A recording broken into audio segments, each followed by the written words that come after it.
All right.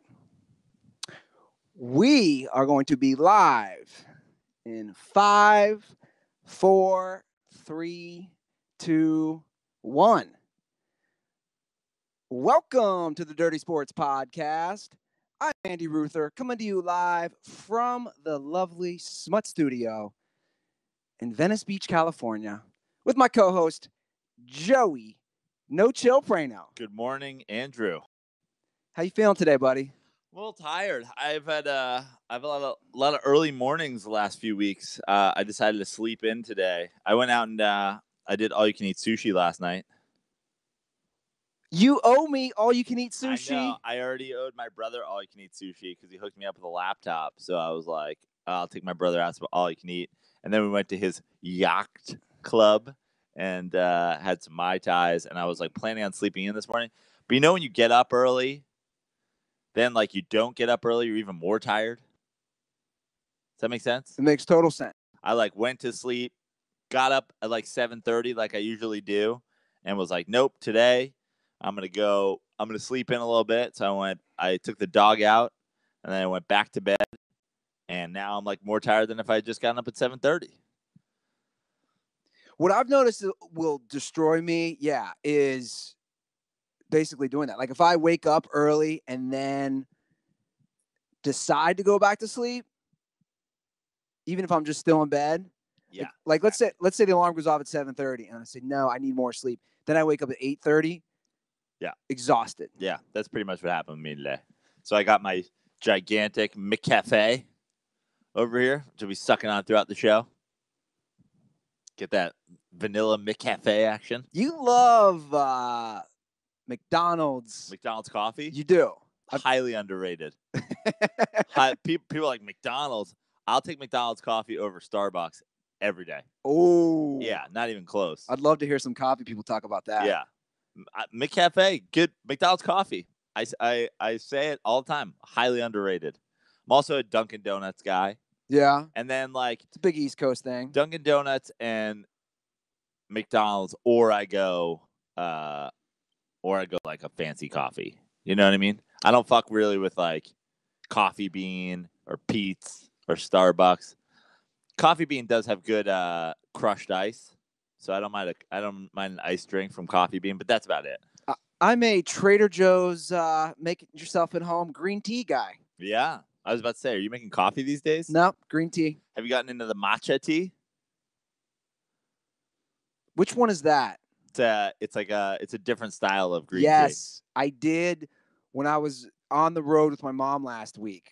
The hotel had it, and I will say, it's dope. I had it 2 mornings in a row. The matcha green tea. It's good. It's very good. It's good pick me up. Good caffeine boost without the coffee crash. I'll tell you what my favorite new coffee. This is like basic white bitches talk sports. My favorite new coffee drink: iced matcha latte with a shot of espresso in it. Dirty iced matcha latte. Yeah, still within my four-word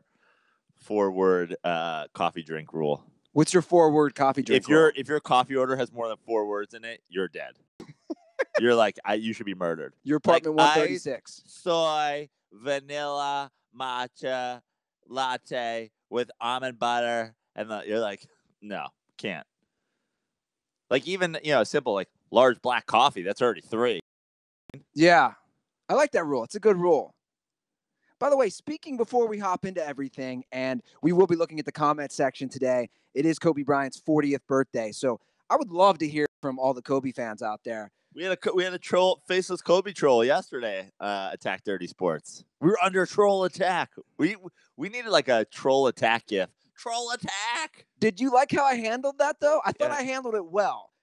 First of all, this is what I love, guys. Obviously, Joe and I both share the Dirty Sports social media accounts. It's one of those days where I'm not looking at it, and then I open my phone and I see like 20 responses back and forth. And I go, sometimes I'm about to reply and I go, should I just do this under my own? Should I reply to the Dirty Sports tweet with my own? And then I was like, then it just seems like I'm a crazy person. I've slid into somebody else's. Yeah. So then I just started doing it with Dirty Sports. The Kobe slurp came out of nowhere too. Well, let's discuss this gentleman. This gentleman hid behind a picture of Kim Jong-un And I start reading the tweets, and it quickly diverts from you basically owning him in the same argument that any common sense person at this point will understand, that Kobe didn't win anything without a dominant big man. And by anything, we mean a playoff series. Yes. So whatever, but I also know you need more than one guy to win a championship. So I'll give Kobe that, Right. You just don't need more than one guy if that guy's a superstar to win playoff series. Yes. To win first round playoff series, second round playoff series. So anyway, then I see the conversation quickly takes a pivot to how much money this guy makes. This is what I love. He called himself a banker who makes six figures. Yeah. And first he said high six figures. High six figures. And I started to figure out, I'm not sure that this guy was even, like, he had any sense of what he was saying. Because then later on, dirtballs were coming after him about, his flying first class. He's like, I don't have that kind of money. It's like, high six figures? You fly first class. You make just under $1 million a year and you don't fly first class? Well, blinking guy meme. So basically, I saw the convo. I hopped in for one tweet, which I always like because then it turns into a Prano Ruther tag team on a troll and they have no clue. And then I just screenshot his tweets and sarcastically mocked him. And then, which I always love, the dirtball is just Pandora's box. It's like hell. The wrath and hell and fury of the dirtball fam opens up, and they just go after him. And I think that's the way to approach it now. These trolls, it's like, dude, you're not going to show your face. Okay, justify everything you're saying. The not showing your face thing is just so hilarious because it's like, well, I have a job. It's like, if you're not, again, for like the millionth time, if you're not saying shitty things, like you're allowed to be on Twitter. A company, I mean, is this the NFL? Are they saying you're not allowed to have a Twitter account for anything? Yeah. But, I understand it. If you're a banker, which I'm sure this guy isn't, but if you were a banker, you should not be on Twitter with your face and name arguing about Kobe Bryant's greatness because your clients might see it and be like, whoa, my banker doesn't understand numbers.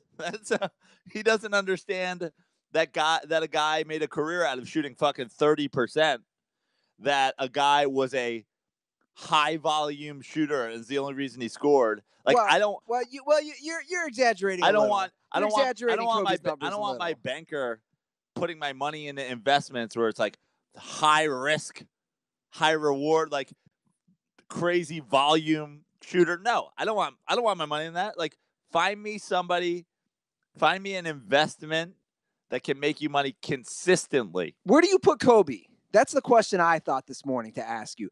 Where do you put Kobe Bryant? If I say Joe Prano, you've been a fan of basketball your whole life. Yep. Diehard New York Knicks fan over here. Yep. You studied the game. You've read books. I consider you a very knowledgeable guy when it comes to NBA. Where do you put Kobe Bryant all time? Well, I'd actually have to sit down to get a specific, but I mean, I can say with 100% certainty he's not top 10. He's not top 10. No, 100% certainty. No, he's not. Give me absolutely not. Can you reel off your top 10 off the top of your head? I know it might be tough. Yeah, I mean, LeBron, Jordan, Kareem, Bill Russell, Magic Johnson's probably in there. Tim Duncan. I mean, Kevin Durant's probably in my top 10 at this point. Do you have Bird ahead of Kobe? Bird's absolutely ahead of Kobe. Yeah, Bird's in the top 10. Shaq's probably not in my top 10. Although, I would argue that it's always difficult because, what is that top 10? Top 10 of their accomplishments all time. Shaq might not be in there as far as a dominant player. Would I take Shaq in his prime over almost anybody? Yeah, Shaq would be in my top 5, prime Shaq over anybody. Yeah. But then you got to look at Shaq's career in terms of just sitting out games, not caring, blah blah blah. It's different, the accomplishments. But Shaq like Kobe has one MVP. Steph Curry has more MVPs than Kobe. Steve Nash has more MVPs than Kobe. Yeah, I think that somehow gets lost in the mix a lot because people don't want to acknowledge it. Right. And to be honest, that one MVP, I remember because I was living out in LA that time. I believe it was the 2008 season, the season that they lost to the Celtics in the finals. I mean, I have Hakeem over Kobe for sure. Like, honestly, I probably have KG and fucking Dirk over Kobe. Nah. But here's the thing. You're going to say that, but you're not going to remember that Dirk has an MVP. And then look at, if you go through, Deadspin had a fucking fantastic article they did a couple years ago, value over replacement player in his career. What does that mean? Can you explain that? It's like war, like wins over replacement. In basketball, it's value over replacement player. So how much more value you are than just like player X comes in. So then they rank you. They did a great article, and it was somebody else's article, but they just like cut it down. They showed the top player throughout Kobe Bryant's career. Kobe Bryant was never the single best player in basketball in his career. I do remember seeing that article. Kevin Garnett had years where he was the best player in basketball. Tim Duncan had years where he was the best player in basketball. So with that stat, LeBron James had a decade where he was the best player in basketball. That stat is basically including all the numbers, right? Offense, defense, shooting, everything. Gotcha. He's a great scorer, kind of. If you like, it's like saying Carmelo Anthony's a great scorer. Like, yeah, okay, he puts ball in basket, but then when you talk about like people talk about scoring, it's like LeBron James is a better scorer than Kobe Bryant. It's more efficient. Oh, he also scores more points per game. Like, he's going to score more points in his career. Yeah. He's a better scorer. Well, people love to say scorer because it means that's what the guy did the best, and he didn't really do a whole lot else. Great. Kobe was a fucking okay wing defender. Didn't pass, didn't rebound. Greatest scorer ever. By what measure? Who says that? Fucking lunatics. I mean, Kevin Durant's a much better scorer than Kobe. Oh, obviously. Kobe Bryant would probably be in my 10 to 20 somewhere based solely on like, okay, he did play until he was almost 40 and he did score a bunch of points and he was responsible partially for 5 Lakers wins. And again, I'm going to only rank guys, like, I'm not going like, well, here's where he ranks against Elgin Baylor. I didn't watch Elgin Baylor. But you gotta kind of figure in, where do these guys rank? For me, he's still like, there are guys, and then forget it. Is Kobe Bryant higher on an all-time ranking than Ray Allen? Sure. If I had to choose, if I was starting a team and I had a shooting guard, I would take Ray Allen. I would take Ray Allen 100% of the time. If you're like, I'm not going to tell you your other players, but who would you rather have a shooting guard, Ray Allen or Kobe Bryant? Explain why. People say Ray Allen, oh, he's just a shooter. First of all, go back and look at Ray Allen's early career. Yeah. Ray Allen was not just a shooter. Ray Allen was Kobe Bryant, but more efficient on horrible teams with no help. The fucking Bucks, the Sonics. Then suddenly Ray Allen in his older years goes to the Celtics and he's a knockdown fucking shooter. He's a better shooter than Kobe Bryant. He's a more efficient scorer. He's just as athletic. And my shooting guard, I don't want you fucking handling the ball the whole goddamn day. I want you to absolutely positively can a three-pointer if I need it. If I had to build a team all time, I'm not going to tell you who your point guard and point power forward and whatever. Interesting. Would you agree with this? Now that I think about it, the game evolved, especially by the end of Kobe's career. Like, I'm saying Kobe Bryant, let's take Kobe Bryant getting drafted in 2018. The same Kobe Bryant that was drafted. When was he drafted? 96? Let's say that same player is drafted in 2018. It's a completely different, like, my point is, you do make a valid argument about his three-point shooting, and it's not that good. In today's NBA, the shooting guard has to be basically a knockdown shooter. Look at somebody like a DeMar DeRozan. he's kind of in that no man's land because he can't shoot. I mean, he can shoot. He's just more of a mid-range scorer. That's what I'm saying. Right. Which was Kobe too. Yeah. Am I right in that? Yeah. So my point is, do you think I'm right saying if Kobe's drafted today, he might not have as much of a place in today's NBA? Absolutely. And also, I mean, I've said it before. Swap T-Mac and Kobe Bryant teams during their career. Kobe Bryant has 0 championships, and McGrady has more than 5. I know you said it before. Why do you think that? Look at what he was able to accomplish. Like, whenever T-Mac had any sense of a team around him, it wasn't like, oh, the Lakers have Shaq. The Rockets have Yao Ming. And Tracy McGrady's winning fucking 20 straight games with Yao Ming. That's right. Like whenever he had the semblance of a team, better fucking, like, just better everything. Better athlete, better shooter, better fucking scorer. Just like bigger, more athletic. Tracy McGrady, I mean, did he have the work ethic of Kobe Bryant or whatever? Who knows? But also, it's hard not to fucking give up on your career and just be like, oh, I'm going to be a fat, lazy loser when you keep getting passed around by trash teams. Yeah. Well, it's funny about the Kobe fans. A lot of them are scared to hop in the comment section right now. They're out fucking celebrating. But they will troll us on Twitter. I see. You want me to read this response Sure. you got? So you tweeted today, Kobe Bryant turns 40 today. He'll celebrate by taking 30 shots since that's how he's achieved every other 40 he's had. I love this response from Bronze Fans Made Me a Genius at Just Trust Me, Dude. Shocking. His profile pic is a picture of Kobe. He writes, that's weird considering LeBron averages more shots per game than Kobe all time. Kobe had clogged lanes his entire career. I love that. Like, what does that mean? Clogged lanes. Clogged the lanes. Was it clogged arteries? Plumber? Yeah. And Kobe won with Gasol. Yeah. Who's also a dominant big man. Yeah. Get the fuck out of here, you Kobe-hating bag of trash. Yeah. Clogged lanes. It's wild, man.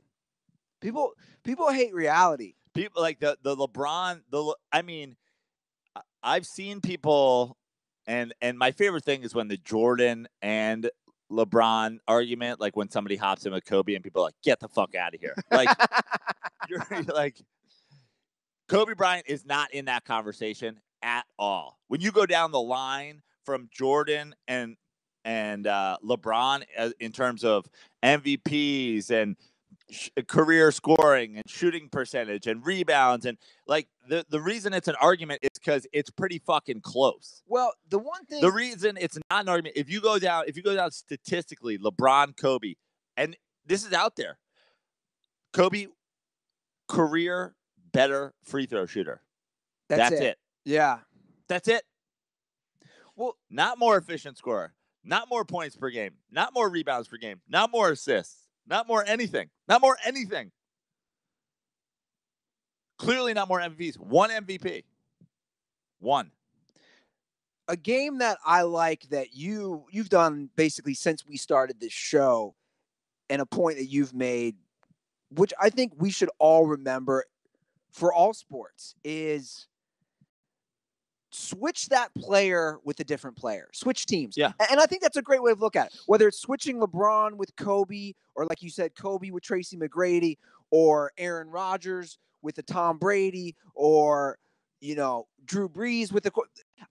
To me, that's how you judge someone's... When we're getting to the level of discussing someone's greatness, right? All the time. Yeah, because people love to count fucking championships. But then, like, I just don't understand... To me, I don't understand where you draw the line. Where there's a real moving the goalpost situation when people go like, Kobe had 5. Well, Robert Horry wasn't the best player on the team. Well, Kobe Bryant wasn't the MVP of any of their first 3 championships. So, and Kobe Bryant didn't win a single playoff series till Pau Gasol came, and then they were champions again. Like, where do you draw the line? It's not an argument who the best player on the Cavs was. It's not an argument who the best player on the Bulls was. It's an argument who the best player on the Lakers was when it was Pow and fucking Kobe. It's not an argument of who the best player was when it was Shaq and Kobe. Spoiler, it wasn't Kobe. This idea that people are going to like go, well, this, but this. So when people hilariously bring up Robert Horry as having fucking 7 or whatever, and people dismiss it as he was a role player. Well, what was Kobe Bryant? What was Kobe Bryant on Shaq's 3 title teams? Shaq beat Michael Jordan in his prime with the Magic.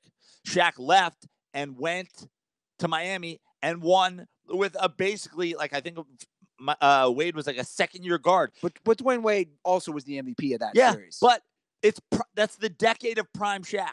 Sure. It starts his last years in Orlando. It ends with his years in Miami. That was it. That was a decade plus dominated by Shaquille O'Neal.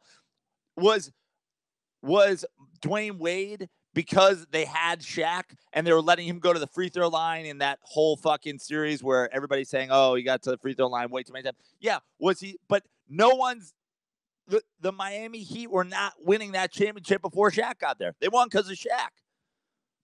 Orlando beat the Bulls because of Shaq. Yeah. The Lakers won all those championships because of Shaq.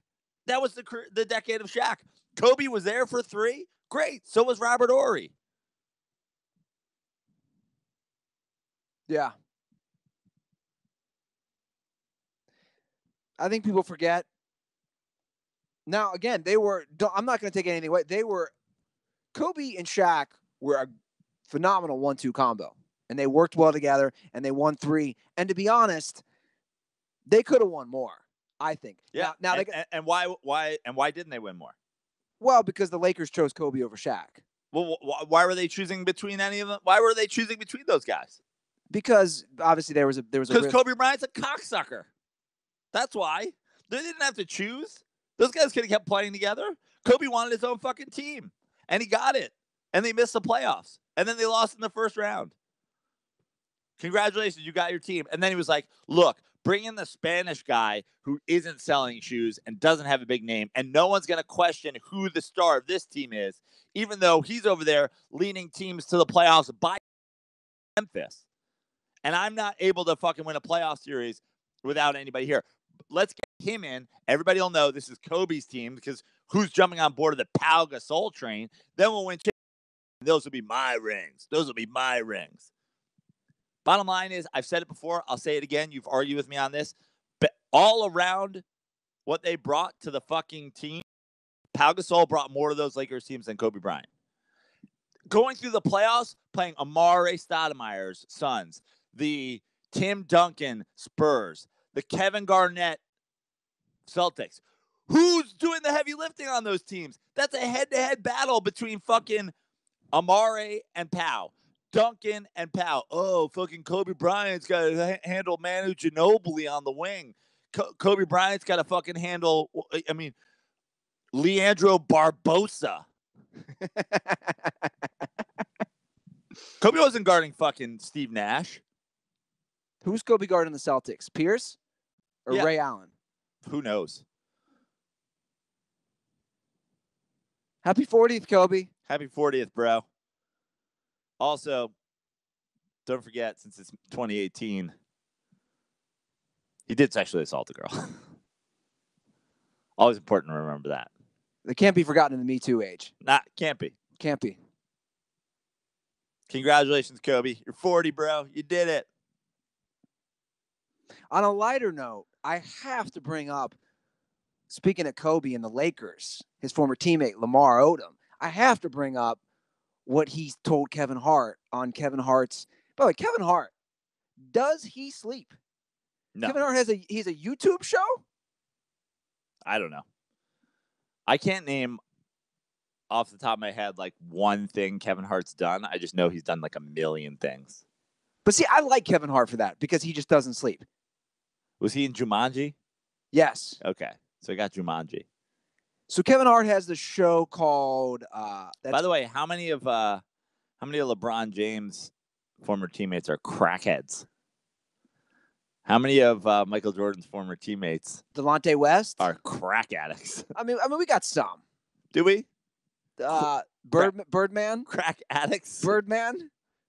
That's what happens playing with Kobe Bryant.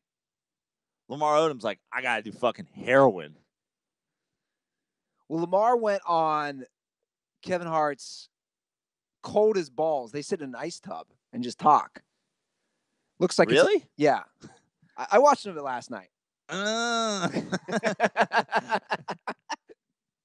My pussy cold. Anyway, Lamar, and by the way, what I loved about this clip was Lamar, I'm not going to play it, but Lamar nonchalantly, just like nonchalantly, reveals this great little nugget. When he was in his coma, when he was ODing at that brothel, the what was it? The Bunny Ranch? Okay. In Pahrump, Nevada. Right? Why is it funny to watch you say Pahrump? That's the name of the town. Okay. You know, this guy who used to live kind of close to there. Yeah. That's where prostitution is fully legal in that county. So when he was on his bender of sex and drugs and the whole thing, he goes into a coma and everybody thought he was going to die. Right. Like, basically, Lamar, 100%. If you were going to put money down, you'd put all the fucking money on Lamar's going to die. He revealed on Kevin Hart's show when he was in a coma, he had 12 strokes and 6 heart attacks. I don't even know how that's possible. I don't either, but I imagine they were all coordinated by the producers of Keeping Up with the Kardashians.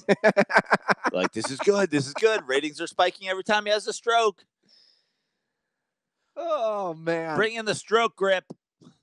I sometimes forget that he was married to Khloe Kardashian. Like, that's how far removed.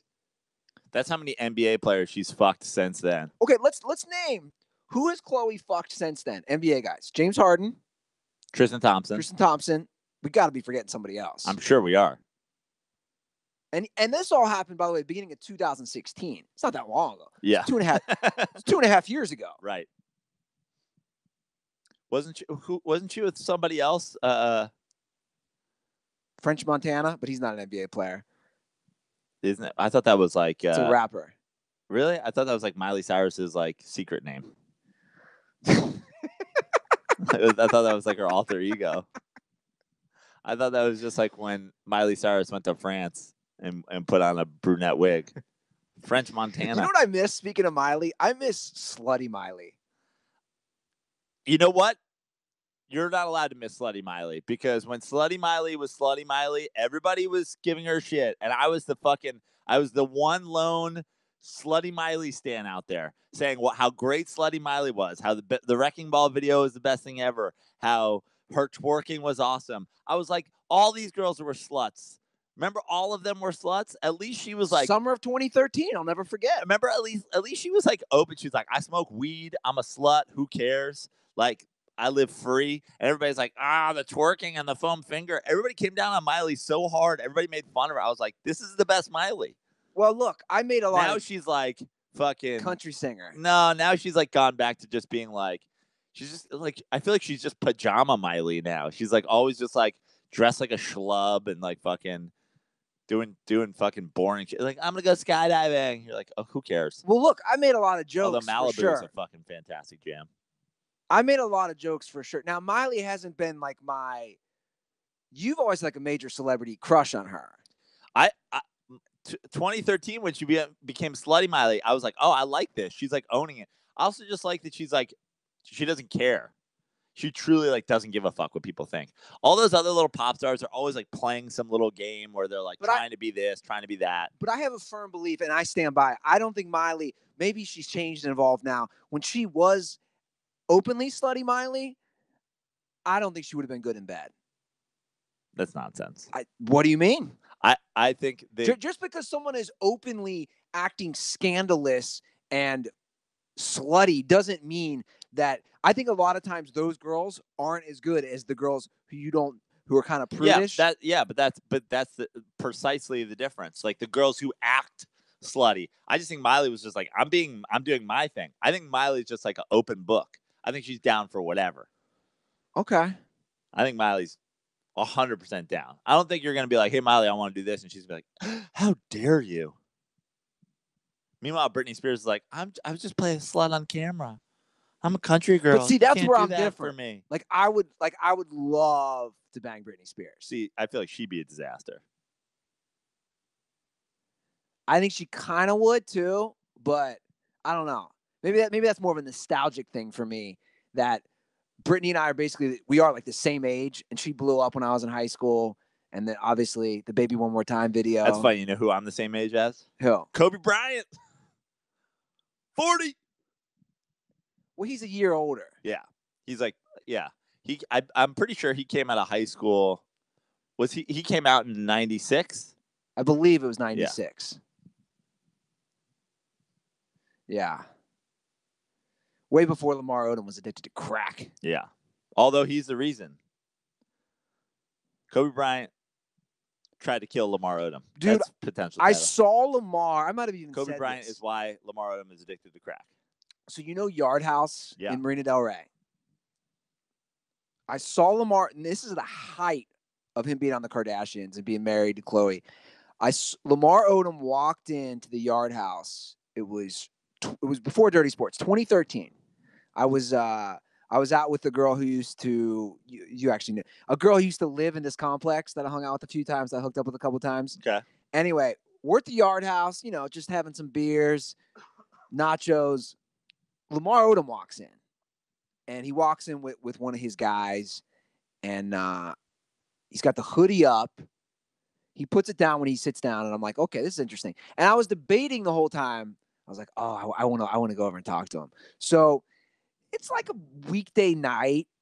Dude, his life must have sucked.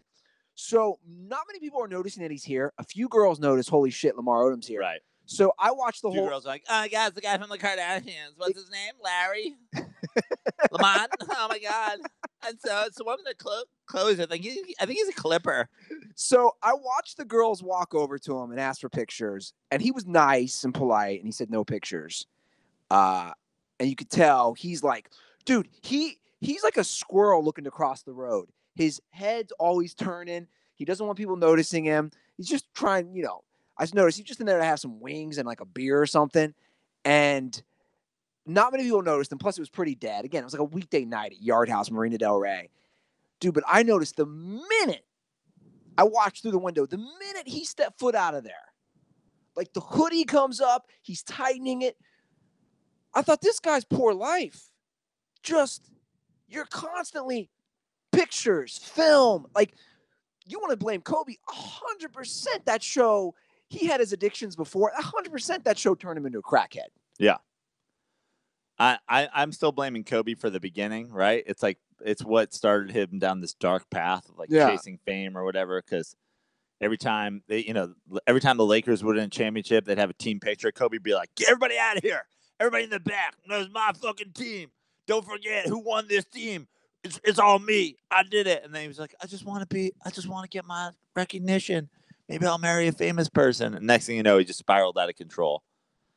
But he gets lost in the mix. People don't realize. I honestly blame Kobe for the whole thing. And Kobe, and then Lamar, and then that kind of spread to Caitlyn. Like, I feel like Kobe's responsible for Bruce Jenner getting a sex change.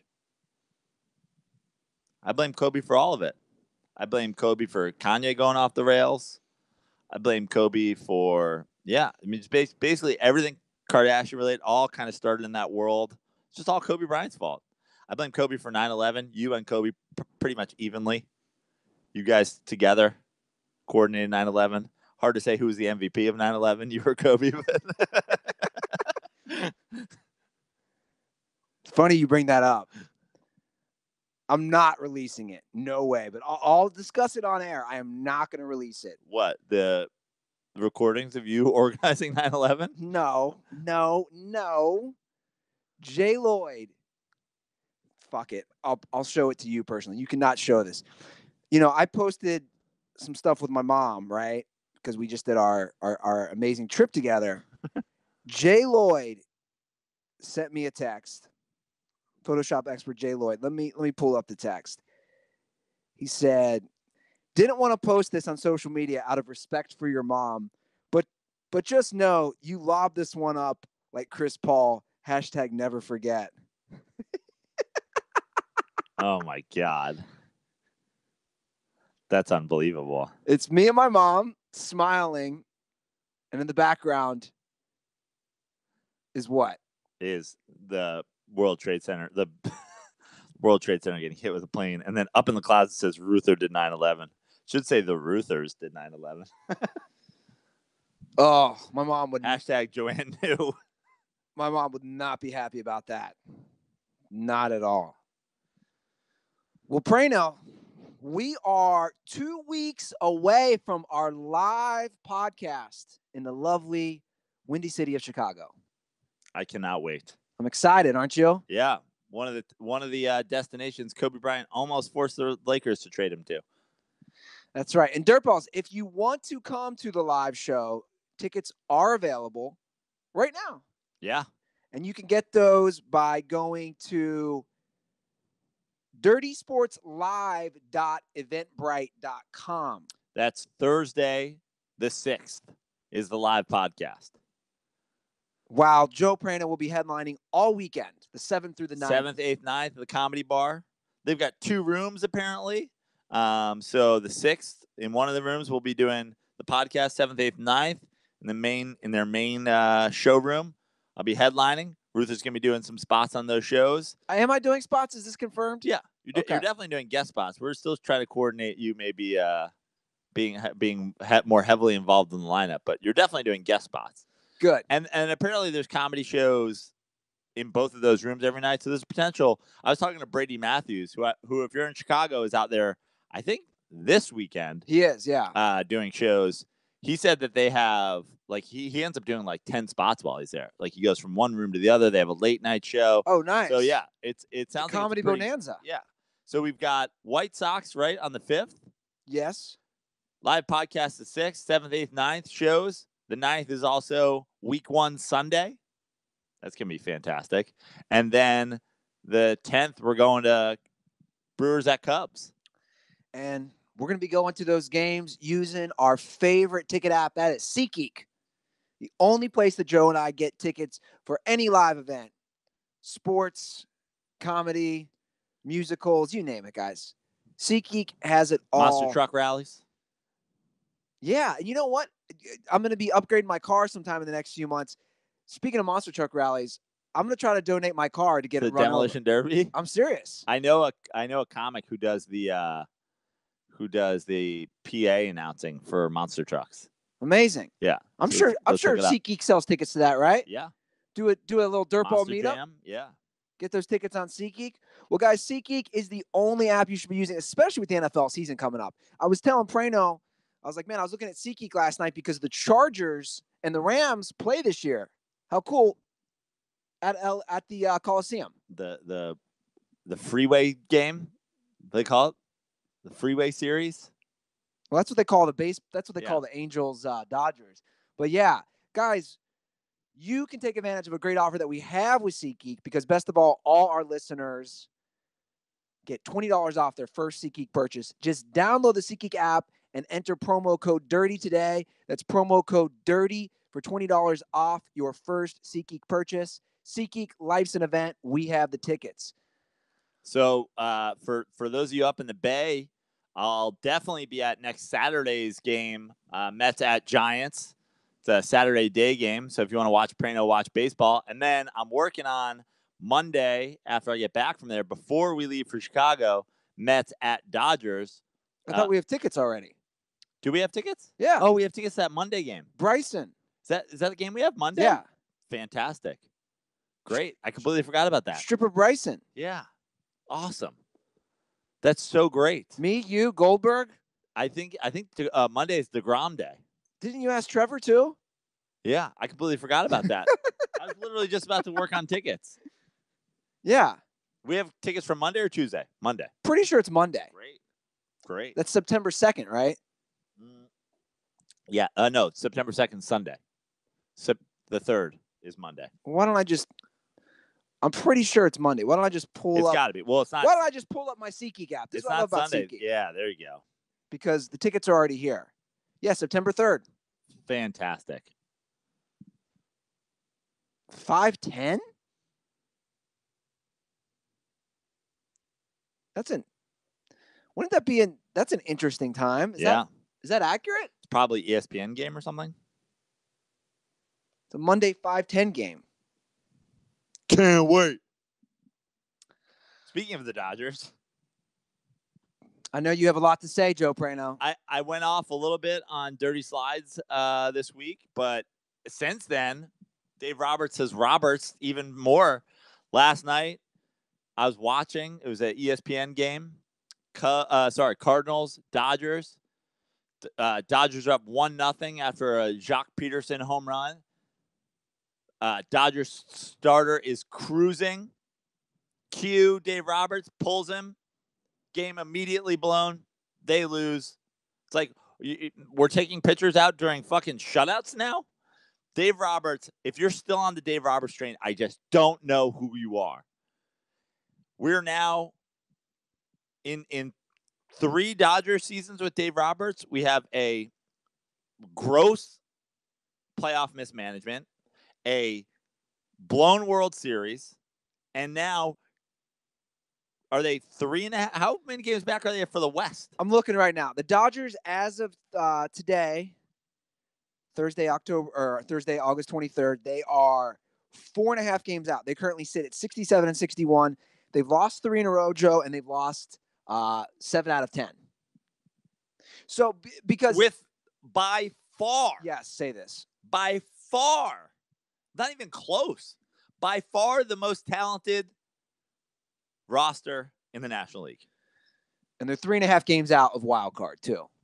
I mean, they picked up Machado. They picked up Dozier. They got Turner. They've got fucking Puig, Kemp, Bellinger, Muncy. Starting 9, they're the deepest team, right? Starting 9, which is also what I was critical of on Dirty Sports. Who's their on Dirty Slides? Who's their starting 9? Dave Roberts can't even pick a fucking lineup. Pick a lineup, bro. Pick fucking 8 guys and start them for a week. Well, I got to try this now. I got to try this now. I got to try this now. Pick a lineup. Well, they don't have that much time. I'm looking right now. They're 67 and 61. So what? They played 128 games. So there's, 34 games left? 162? Yeah. Is my math right on that? How many games did they play? 128. Yeah. So 34 games left. Yeah. Now, they obviously have time. They're only 3.5 of a wild card and 4.5 of the division. So they have plenty of time to make that up, but they can't fuck around. They can't be losing 7 out of 10 games. No. But the other thing is, forget that. Forget whether or not they do or don't make the playoffs. You have by far the most talent in the National League. You certainly have by far the most talent in the National League West. Why are the Dodgers not up 12 games in the National League West? Yeah. I'll tell you why. Because their manager is a fucking clueless dick. Well, especially after last year. I mean, how many games did they win last year? 108? I mean, this is a significant drop-off. And then I got to put a little bit of blame on their front office too. How many fucking power hitting guys that have 40 home run potential are you going to let play twice a week instead of trading one of them for a fucking pitcher, a relief pitcher, a starting pitcher? Bellinger, Muncy, Peterson, like every fucking day they're mixing in a different guy. They don't know whether or not they want to fucking start him. First of all, pick a lineup. Keep one of those guys on your bench for a, power pop, and then you should have made a move for somebody.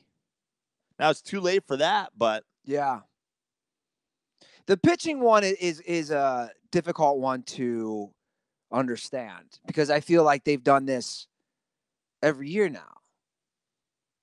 Well, last year, you remember they went out and they got Yu Darvish at the deadline, which I was critical of, and then I was told by a lot of the same people who love Kobe Bryant that I was a fucking clueless idiot. And then we literally watched him not get out of the second inning in the World Series. We watched from Red Saloon in San Diego. Game 7. He just imploded. He did what Yu Darvish has done throughout his career, which is either pitch great or not be able to get out of the fucking second inning of games. And now he's done for the season with the Cubs. Which is good for the Cubs. Probably. No, it's good. You don't want that guy in the playoffs. And right? The Cubs, they're in a similar position, not a ton of pitching. and adding Murphy. Yeah, what do you think about that move? Doesn't hurt him. And luckily, So not, Russell's Dunzo? What do you mean? Do they play the same position? I mean, I don't know who plays what position over there at this point because second, right? Yeah, but I think it's going to be a similar thing to the Dodgers where they're probably just going to. I mean, Murphy's a lefty. I'm sure they're going to. Did you see Murphy's numbers? I saw these. Did you see his numbers at Wrigley in his career? They're stupid, right? Dude, in his career. I mean, career. We're not talking like a small portion.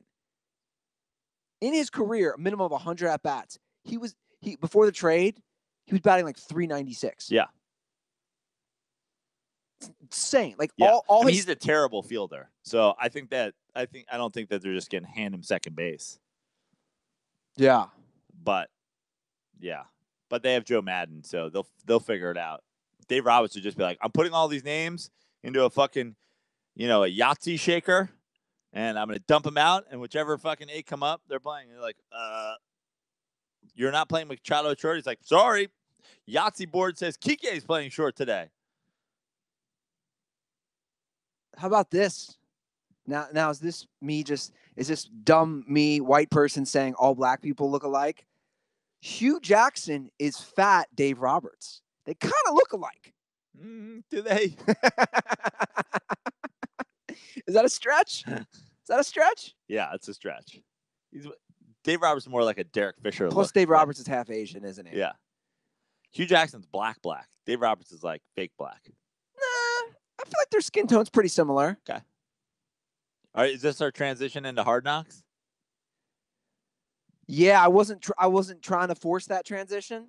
Unless you have anything else to say about the Dodgers. No, I don't. They're 4.5 out with by far the best roster in the National League, and I've been criticized. It's just funny. Like, I love it when this happens. It's just like the Yu Darvish thing. It's just like I hope it makes people like retroactively go like, oh, maybe you know what? I was pretty pissed off at Joe Prano about this, but it turns out maybe he was right the whole time. It's like, have I been openly? By the way, I have no hate for the Dodgers. Besides the fact that Chase Utley plays for the Dodgers, I don't care. Like, I came to LA like going like, maybe I'll be like a low-key Dodgers fan. They're a National League team in my city. Great. I love Vince Scully. Great love stadium. The ballpark. Yeah. Mets blue. Like, they were a team from Brooklyn. I came from Brooklyn. They came from Brooklyn. I went in, and then I've been critical of Dave Roberts, and now I have to hate Dodgers. I have to hate the Dodgers because Dodgers fans come at me like, you know what the fuck you're talking about. No, you don't know what the fuck you're talking about. You're fanboying out. I tweeted it yesterday. Schiavelli retweeted it. I still have confidence in Dave Roberts. Like, dude, you don't know what you're talking about. It's a joke. Dave Roberts is not a good manager. The end. I don't know how much more proof anybody needs at this point. Well, let's talk Hard Knocks. Episode 3 came out this week. I only watched the first 3 quarters, and I fell asleep. So this episode, so you basically missed the preseason game. I did, yeah, against the Bills. Yeah. Well, you got the stuff that I do want to talk about there. Okay. We got to talk about this fat O-line coach. You know how this is going to be an Andy Ruther take, and it's not like a crazy take. I think it's an obvious one. You have a take of head coaches can't wear open-toed shoes. They can't be cutting guys in sandals. Yeah. You can't take a head coach serious that's in flip-flops. Here's my take. If one of your coaches on your staff is morbidly obese to the fact where he's sitting down, he has to sit down, you can't make the playoffs. Yeah. I mean, that's my take. Like, we're not just talking that this guy's overweight. The O-line coach, who does have a redeeming, charming personality, I would say, is morbidly obese. Like my point is, if you're worried that your coach might keel over and die mid-practice while he's going, set hut, yeah, you're not going to win many games. Say hut. His gut going, say hut. Did you see how it was synchronized? Yeah. It was amazing. Well, it was synchronized because he was gutturally saying the word. Dude, he's 400 pounds. Yeah. And then he's talking about back in my day, you didn't need to stretch. How'd that work out? Yeah, exactly. You're 600 pounds, dude. I'm so out on this Browns team. Did you see him in the Maserati, by the way? Yeah. Ridiculous. I'm so out on this Browns team. I just think, I mean, he's a great example of like, what is Hugh Jackson doing? Exactly. And that guy cannot be a coach. He's too fat. And I think Hugh Jackson having his two coordinators having too high, I think that hurts him too.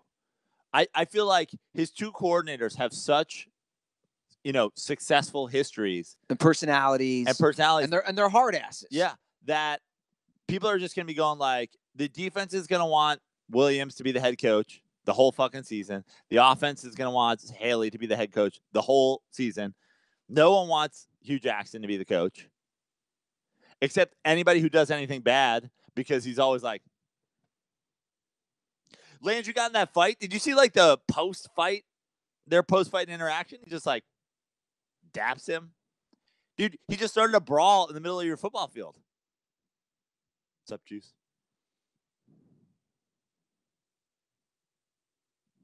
See you. Bless him. Like, Hugh, what are you doing? Well, how would you have handled that situation? We all see every team, by the way, this happens. Because they're playing they're doing 2 practices a day. They're around each other nonstop. It's like anything. You're going to get on each other's nerves. There's going to be fights. It's a physical sport. How would you have handled that as a coach, though? Hey, buddy, you're our star wide receiver. Maybe stop getting into brawls with fucking no-name defensive backs. Are you trying to get hurt? Are you trying to break a hand? How good are we going to be if you go down? Also, that guy's on your fucking team. Also, he accidentally tripped you.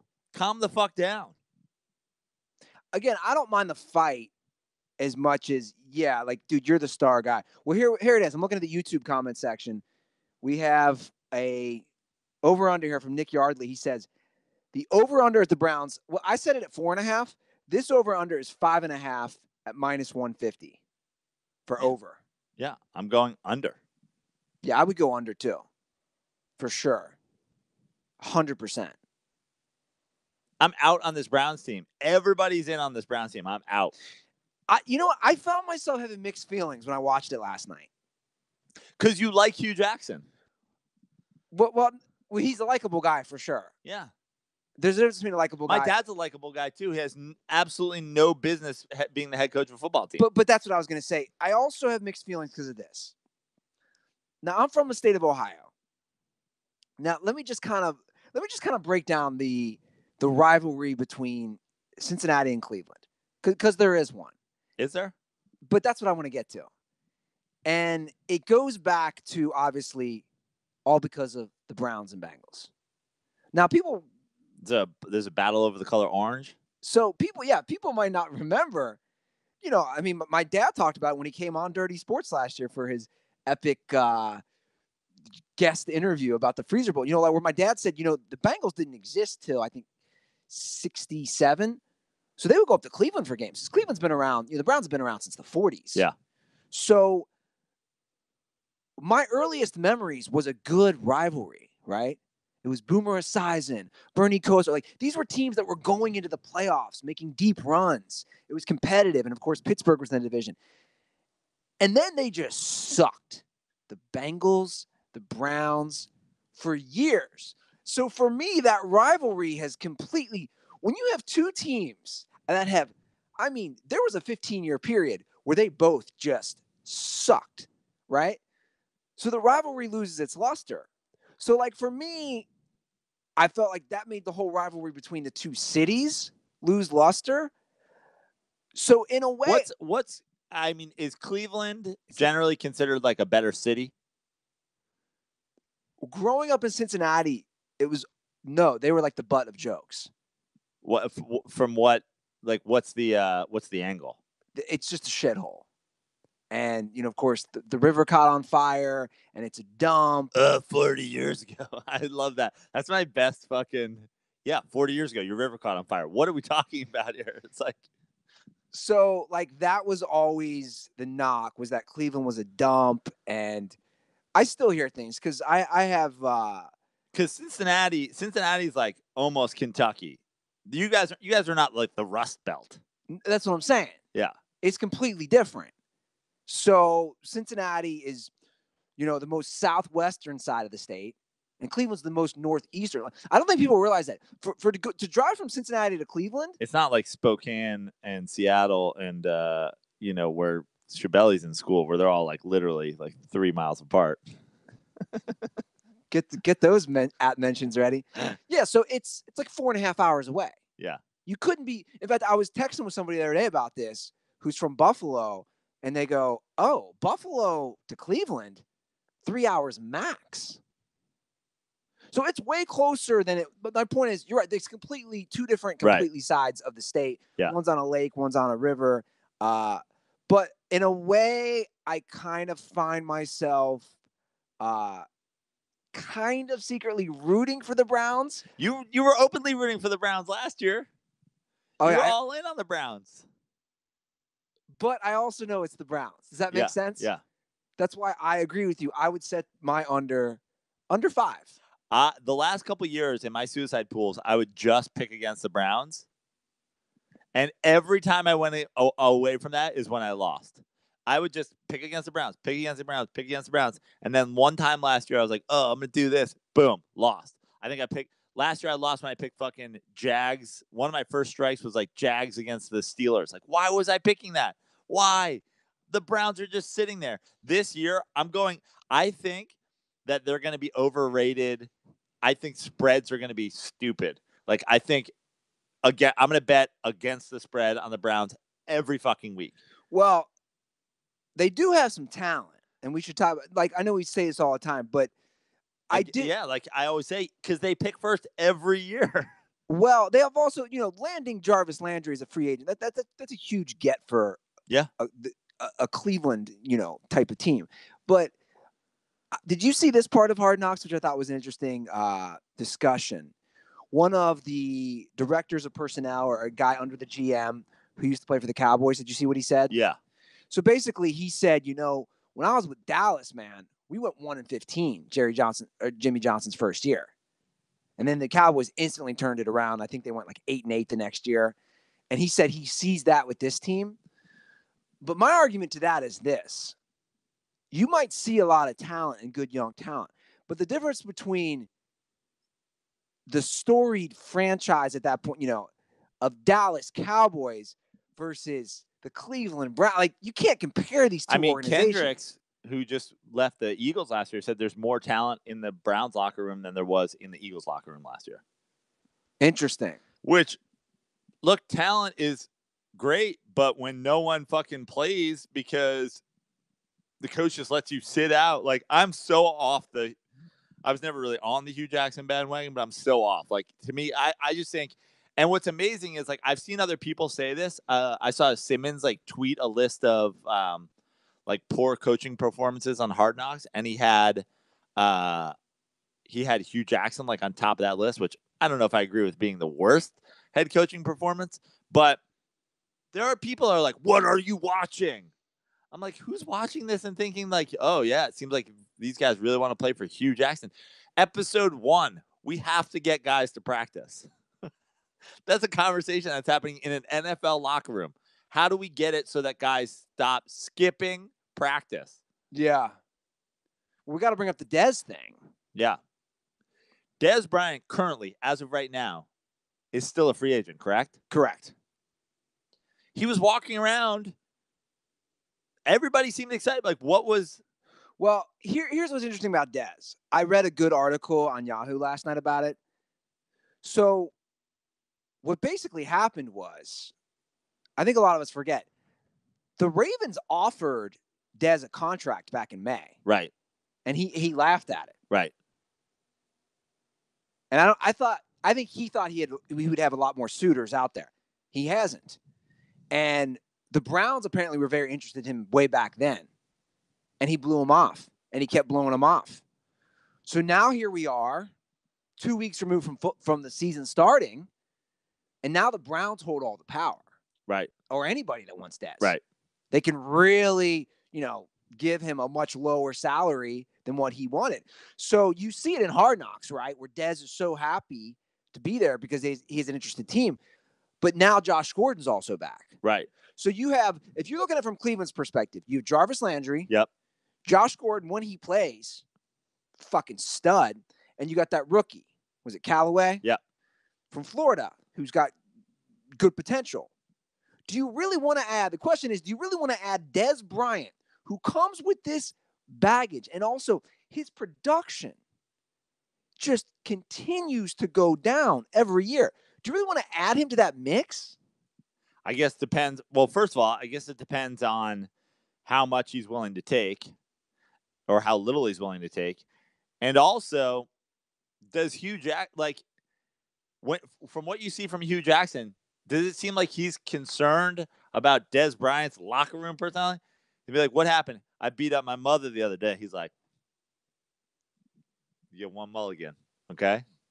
On my team, I'm smiling, but I'm serious. I like you. Dez, you know I like you. You know we're boys. You only get to beat up your mother once, okay? If I find out you beat up your mother twice, then you got to go. Now, I'm going to need you to stand in front of the team, and I'm going to need you to tell them this is the only time this year you're going to beat on your mother. All right, Dez? I know I'm smiling. This is pretty serious. All right? Now, you know I like you, Dez. You know I like you. We're excited you're here. Excited you're here. Now, go ahead, and Dez Bryant's like, I'm sorry that I beat up my mother. He's like, see? That's what it takes to be a Cleveland Brown. You need to stand up in front of your teammates and say that you did something wrong. Now, that's your one mulligan, Dez. All right? See you out there. X. All right? See you out there. He does smile when it's a very serious issue all the time. I don't think he just seems... He's a happy guy. Yeah. He'd be a good guy to hang out with. And then the people that are like, oh, really? We're criticizing Hugh Jackson when his mom and his brother died? I'm like, all right, well, should he not be coaching? Is that what you're telling me? Do you not think that maybe this is the right time for him with all that's going on? It didn't seem to concern him a whole lot. He seems to be going for it. I don't think that masks you from any criticism on how you're handling your team. Yeah, I agree. Well, they said something on Hard Knocks, which I think is very deceiving. And I'm going to I have Dez Bryant's stats. So that guy, again, one of the personnel guys, comes into the office, and he says, who had the most touchdown receptions in the NFL from 2012 to 2017? So for those 6 years, Dez Bryant, and I was surprised by that too, Dez Bryant led the NFL in those 6 years from 2012 to 2017 in touchdown receptions. But here is why they are completely misleading. I pulled up Dez's number. Dez Bryant entered the league in 2010. Dez Bryant had an amazing 3-year stretch, and that's it. Yeah. That's all he's had. So here are the numbers, Prano. From 2012 to 2014 was his 3-year window, which was great, where Dez had almost 1,400 yards, 1,200 yards, 1,300 yards. And in those 3 years, he went from 12 touchdowns to 13 touchdowns to 16 touchdowns. So a great 3-year stretch. 92 receptions, 93, 88. Here's my point. That stretch ended in 2014. Since then, these are Dez's receiving yards by year. 2015, 401. 2016. That's like a good game by Odell Beckham. Well, he was injured, but it's part of it. So he played 9 games in 2015, 401. 2016, plays 13 games, 796. 2017, he plays all 16 games, 838. So, guys, look at that. So, basically, in the last 3 years. But then, and his touchdowns, like, they still fed him close to the end zone, but even then. 3, 8, and 6. Yeah. So, my point is this about Dez. His numbers he had a 3-year window that is now 4 seasons ago removed. So I'm not saying that Dez couldn't help the Browns. I don't want to go that far. But I am saying is, and again, I read this great article on Yahoo, which broke down what some scouts are saying, is that Dez has to change his game. Dez isn't that old. They're saying, one scout described Dez as this. They said Dez looks like Terrell Owens and Ocho Cinco at the end of their career. But the big difference is those guys were 4 or 5 years older. Dez turns 30 in November. He's not that old. Yeah. Personally, if I'm a GM, if I'm the Browns GM, they need to change that culture. I don't bring Dez. However, if I'm Bill Belichick, I sign Dez. I don't know. How does that help them? They're really, really depleted at the receiver position right now. You know, they just cut Kenny Britt yesterday. What's his name? Eric Decker has had a bad preseason, a lot of drops. Julian Edelman is out, the first 4 games. You forget Amendola's in Miami now. Right. My point is, I think Bill Belichick, I think he is the one type of coach, and he's done it before, can get these guys to play under his system. And if he doesn't, they just release him. But they did the Chad Ochocinco thing. He didn't play that well for them. Well, then they cut him. Yeah. But that's my point. I mean, they did the Randy Moss thing, but like comparing Randy Moss and Dez Bryant is like comparing LeBron James and Kobe Bryant. Like this is worlds different. I agree, but I think with Dez, again, under the Patriots system, I think Dez is low risk, high reward. They just cut him. Yeah. I mean, I think it comes down to that's a Brady question, right? Yeah. You want fucking Dez? Yeah, you're right. It comes down to Tom Brady. Now, I will say, if I was playing fantasy football, yeah, and let's say Dez does have a team, I'm not picking him up at all. Nope. At any round. Nope.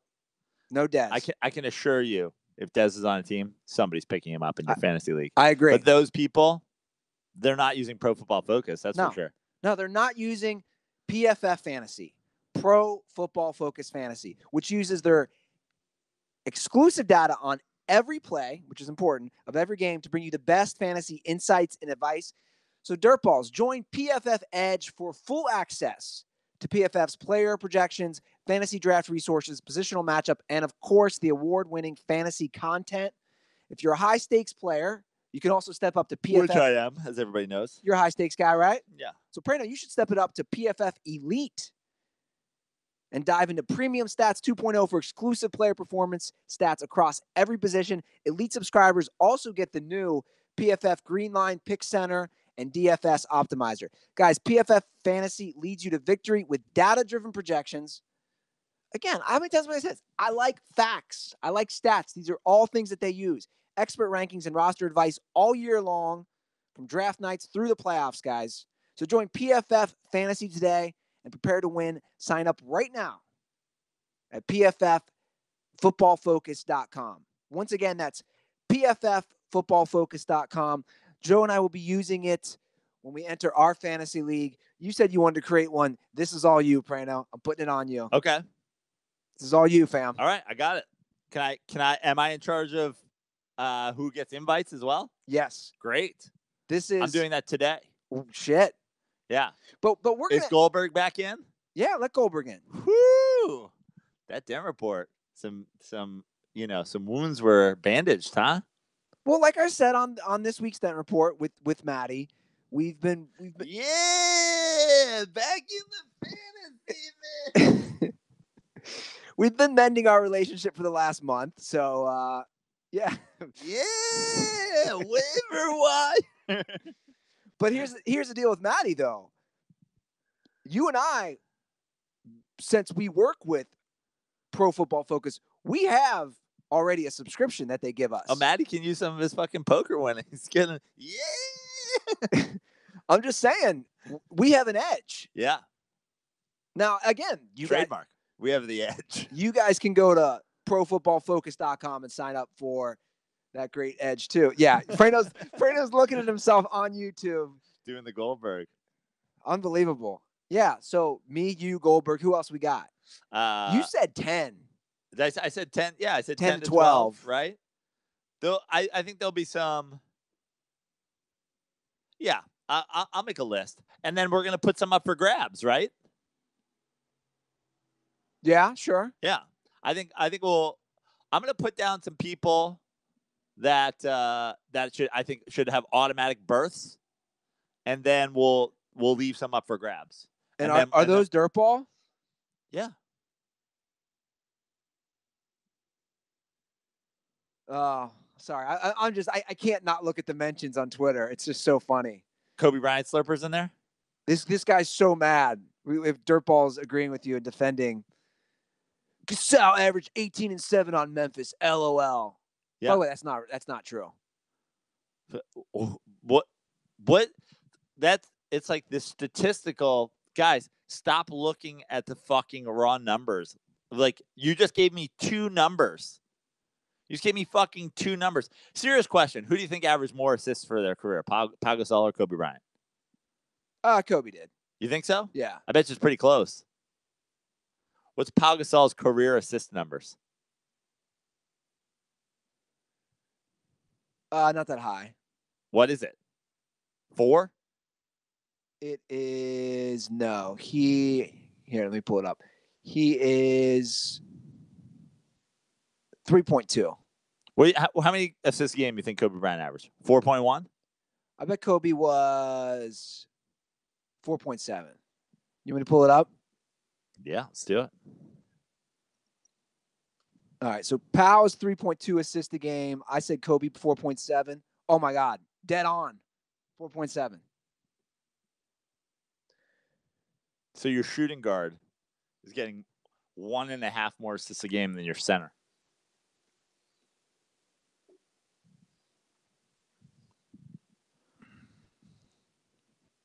Yeah, whatever. People are idiots. Powell was great though. For people who didn't follow. I mean, Powell was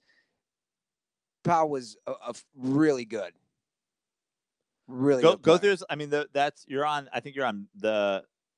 There's rings next to the years he won, right? On the Lakers.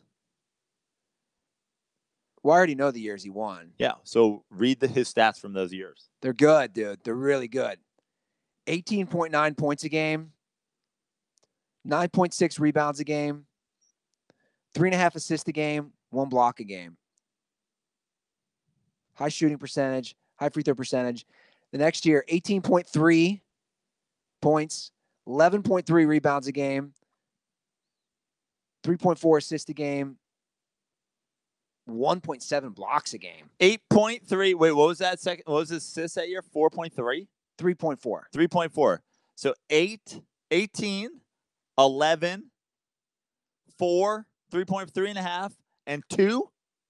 Well, no, 18, Yeah. 11, about 3.5 assists a game. Yeah, and almost 2 blocks. Almost 2 blocks a game. It's a dominant big man. Yeah, it is. I know. That's a well-rounded player right there. I really, excluding his screaming and moaning, I used to call him volleyball screams. Or Powell would always hit the ball around like a volleyball sometimes. Yeah. That was always my gripe. But I really enjoyed watching him play for the Lakers. Because I used to watch those games all the time. Those were some fun teams to watch. They really were. Anyway, before we finish NFL news, we got to first of all, Ray Guy has moved his way onto the film. Onto the film. He's made the set. Into the camera angle. Yeah. Hall of Fame punter, Ray Guy. I'm wearing my Yo Fool shirt today. Which, by the way, are available at dirtysports.com. Yo Fool. I love that logo still. I love it. I got to get me one of those. I don't have a Yo Fool shirt. You don't have a Yo Fool shirt? We'll get you one. The reason I'm saying all this, guys, is because we have some amazing news about our Yo Fool fans. The Las Vegas Raiders. Oh, it sounds so good. The Vegas Raiders. The stadium, which opens next year, they move to Las Vegas next year, will feature a small jail and courtroom. Nice. Philly style. To deal with unruly fans. Vegas! I love the thought of a grown man having silver and black face paint and spiked shoulder pads being locked in a jail cell. I love that. I love the thought of a guy leaving a stadium jail cell on Monday morning. His face paint has been mostly removed, and he has to check out. They're like, all right. They start giving his belongings back. They're like, here is your switchblade. Here are your spiked shoulder pads. Here is the necklace made out of a license plate that says Raiders for life. Here is the tub of black and silver face paint that you were using to reapply. Here is your backup Darth Vader mask. Yeah. I love it.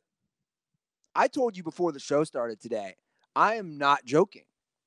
I will 100% go to one home game every year. Let's do it. I will drive. We will go to Las Vegas. We should make it like we should pick like a time of year, and we'll go like around that every year. Like we should do like Halloween in Vegas for Raiders. Halloween's chaos. Have you been to Vegas for Halloween? No. It's I don't know. Sounds fantastic. I mean, it's insane. Yeah. The strip is insane. Thanksgiving in Vegas. You know, it should be like a yearly tradition. I like a Thanksgiving or December, maybe. We hit up By there. the way, speaking of I know we've talked about it before, all the things we're getting tickets for. You know, this year, Notre Dame at SC, Thanksgiving Friday. Oh, shit. We talked about Notre Dame Navy down in San Diego. That's the end of October. I checked. I think it's the 27th of October. Notre Dame at SC the Friday after Thanksgiving. I'm thinking about messaging Mikey today and being like, Thanksgiving in LA? The Irish? I like it. Man. But Vegas, I think that should be a tradition. I agree. Once a year, we got 8 opportunities. Yeah. We just go to one home game. And I'm curious even to see the drive. Like, how many yo-fools on the 10 or 15 from L.A. are going to be flying Raiders flags? Oh, yeah. Tons. I feel like the drive through the desert out there is like Mad Max. Mad Max. Yeah, like That's what I was guys thinking. in skull masks, like sucking on paint fumes. Like, oh, Raiders! Maddie's going to be like, I don't know what's happening. I hope these guys aren't at the In-N-Out in fucking Barstow. I don't know if we can stop at Fat Burger. Oh, man. It's going to be a whole weekend. Yeah. Again, just the thought of Raiders fans walking around the Bellagio or the Wynn with spiked shoulder pads. Yeah. It's going to be amazing. Just like we go into the parking lot for a little pregame, guys just like silver spray painting their teeth. Bro, I'm so high. We got to get in there, fool. I mean, outside of LA, in fact, fuck it. I might even go one step further. Maybe Vegas is the best city of any city for the Raiders. Yeah. Is there a better city? I don't think so. See, this is the one thing. I shit on the NFL. This is the one time they completely got it right. We'll see. But yeah, I agree. I think so. Everything about the Raiders organization and their fan base is anarchy and chaos, which is everything about Las Vegas, anarchy and chaos. Yeah. They couldn't fit that city any better. What happens in Vegas stays in Vegas, mostly because they're in a jail cell under the fucking stadium. Fuck it, man. Maybe I'll even do face paint. Maybe I'll do spiked shoulder pads. Oh, yeah. That'd be great. Once a You year. have to wear youth shoulder pads. You see Ruth are an adult shoulder pads. Like, what is happening? Oh, man. Yo, fool. I'm stoked, though. I really am. And So we're going to go this year. We're going to go to a Raiders game. Well, they're still in Oakland. Oh, right. Totally. We should go to Oakland just to just get started. Just a warm-up. I wonder how that season's going to be. It's going to be interesting. Their last season, are fans going to support them? By the way, my New York Giants are up in San Francisco again this year. That's going to have to be a trip. You mean Santa Clara? Yeah. They're playing the San Francisco 49ers in Santa Clara. I'm going to that game, provided we're not like we don't have one win like when we went to San Francisco last year. When I think that's in November. Ooh, I'm down. I'm all about checking out new stadiums. Yeah, me too. That's what I love. And if you guys want to help out, you can hop on that Patreon. Yeah. You donate to that Patreon. Donate to that Thust Fund. We still have to do cultural appropriation night down in Anaheim. I agree. We got a lot of trips. I'm gonna require that we go to cultural appropriation night in September in Anaheim, just so we can get this ball rolling in the right direction. I agree. Can't keep saying we're gonna do things and then not do them. Well, my new thing is you might have to wear Trump gear to that, since you still, and then we'll go to an Insane Clown Posse show on the way back. Is that really what I really? Prano, if we're in Orange County and I'm wearing Trump gear, I'll fit right in. Yeah. Is that what you were saying, or you didn't think that through? Did you? No, I didn't think that through. Dude, if I wore Trump gear in Orange County at an Angels game, they'd be like, "You're goddamn right." They'll be like, "Fuck yeah, MAGA." Yeah. Make America great again. We could start by getting this fucking Ching Chang Chung guy out of right field. And you're like, whoa, this is cultural appropriation night. You can't say that. Yeah, I thought the goal of cultural appropriation night was that I dressed Japanese. Yeah, that's right. You're going to be Japanese Harambe for that game. Okay. We can do it. Well, before we wrap up the episode, we have to talk about Urban Meyer. So Urban Meyer has been suspended 3 games. Wow. The first 3 games. And they're games that Ohio State is going to win. What are the 3 games? What are the 3 games? That's a good question. That should be interesting. Is that planned? 100%. 100%, dude. Their first 3 games are this: Oregon State at home, Rutgers at home, and TCU in Dallas. Now, TCU is ranked 16th. Yeah. That'd be an interesting one. And then what's game 4? Tulane. Game 5 is Penn State, and they start getting into some teams. Yeah. So they want him back for one warm-up game before Penn State. Where's Penn State ranked? 10th. Yeah. So that seems pretty obvious. So again, yeah, TCU is top 20, and it's in Dallas. So, but whatever. Ohio State fans travel. That stadium still have probably half Ohio State fans. But here's what's crazy. I watched his press conference. I don't know if you watched it. I've never seen. It was comical to me. I've never seen a coach just not give a fuck. Like, he's reading, he's looking down. There's no emotion. He's never looking up. He's reading word for word some script that someone wrote for him. Clearly, he didn't write it. Right. He never mentions the former coach's ex-wife who got the shit beaten out of her. He never apologizes to her. He apologizes to Buckeye Nation like 3 or 4 times. Right. The whole thing is bizarre. And so now, but the suspension, like the actions that were taken against him, they're for him lying about knowing? Is that the deal? Yeah. Something along those lines. Because this guy's wife was like text messaging his wife, correct? Yeah. So this guy's wife. Oh, this statement that you're about to read is one of the more comical things I've ever seen in sports alone. Yeah, this guy's wife was texting Urban Meyer's wife. Right. To reiterate. I think she was showing pictures too. Yeah. Like, this guy beat the fuck out of me. And of course, Urban Meyer's wife, the first thing she's going to do is tell Urban. So this is from the findings. By the way, they reviewed, I read it. I mean, Ohio State supposedly reviewed like 16,000 text messages, thousands of emails, all this shit. Here's one of the statements from their findings. And Ohio State, after reviewing all those, Ohio State determined that the football team makes a ton of money, and Urban Meyer is a really good football coach. So we've decided to do literally nothing. Here's the thing I'm going to read, which Prano was laughing about. In the course of our review, the factual discussion in this summary reflects we identified a pattern of troubling behavior by Zach Smith, promiscuous and embarrassing sexual behavior, drug abuse, truancy, dishonesty, financial irresponsibility, a possible NCAA violation, and a lengthy police investigation into allegations of criminal domestic violence and cybercrimes.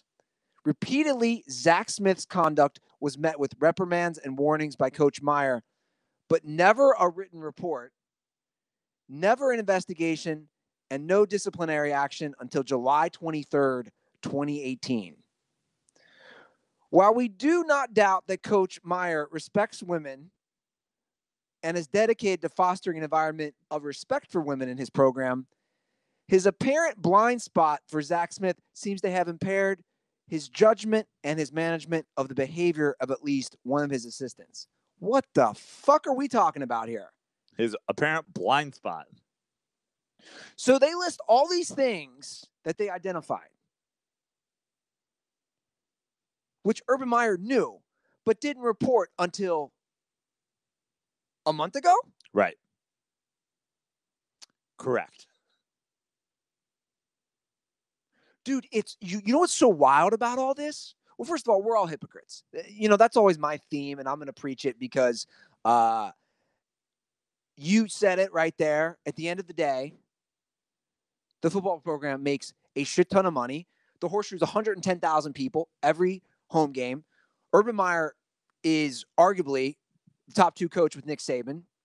He's got an insane history and pedigree. But what's crazy to me is when we live in this hypersensitive Me Too age, it doesn't fucking matter. But what's amazing is it doesn't matter because of those things. But what's amazing is Paterno's wins removed from the record book, Paterno's statue down, all that stuff, not nowhere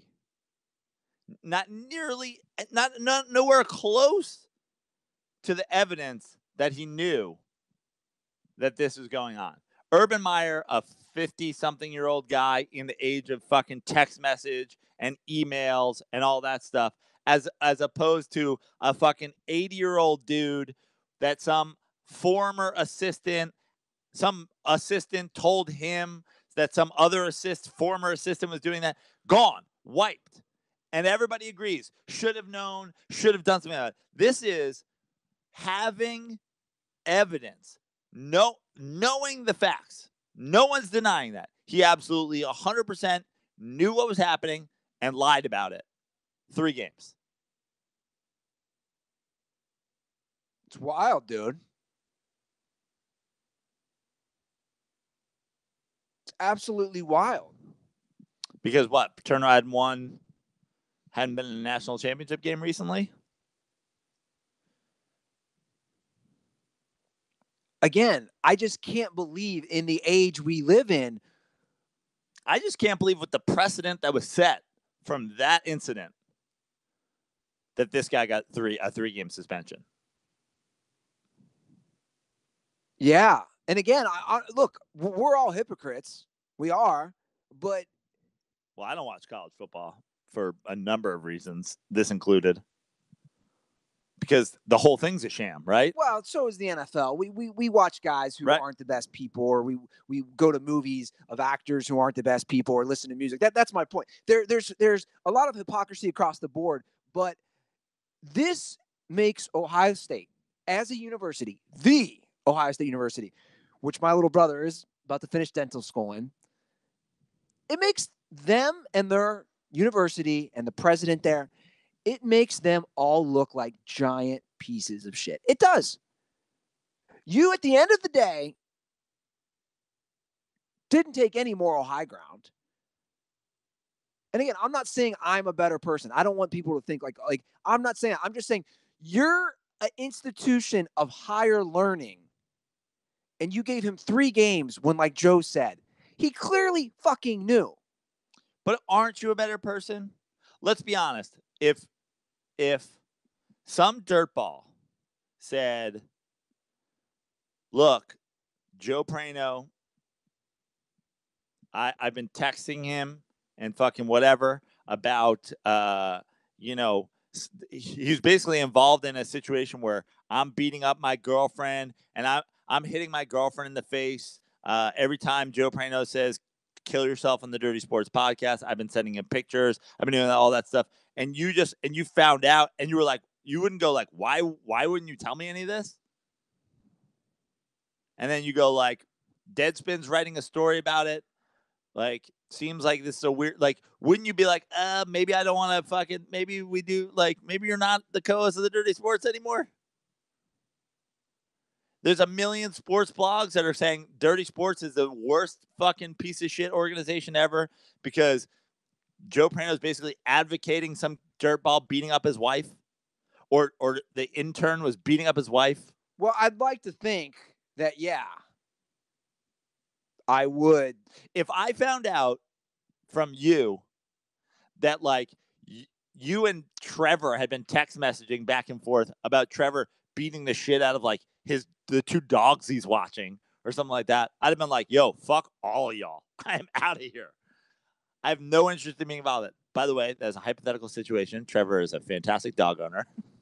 But hypothetically, if I suddenly found out that you guys have been going back and forth for months about this like dog abuse situation, I'd be like, I'm out, bros. This is fucking weird. Well, you make a good point. There is a precedent.